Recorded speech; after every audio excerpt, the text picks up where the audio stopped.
What?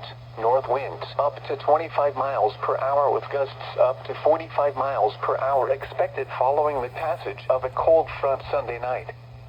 Where? Austin, Brazos, Burleson, Colorado, Grimes, Madison, Waller, and Washington counties. When? From 9 p.m. Sunday to 6 p.m. Central Standard Time Monday. Impacts. Gusty winds will blow around light and unsecured objects such as Christmas decorations. Weak and or small tree limbs could be blown down and a few power outages may result. Winds this strong can make driving difficult, especially for high-profile vehicles. Use extra caution. Secure or remove outdoor objects such as Christmas decorations. Wind advisory in effect from midnight Sunday night to 6 p.m. Central Standard Time Monday. What? North winds 20 to 30 miles.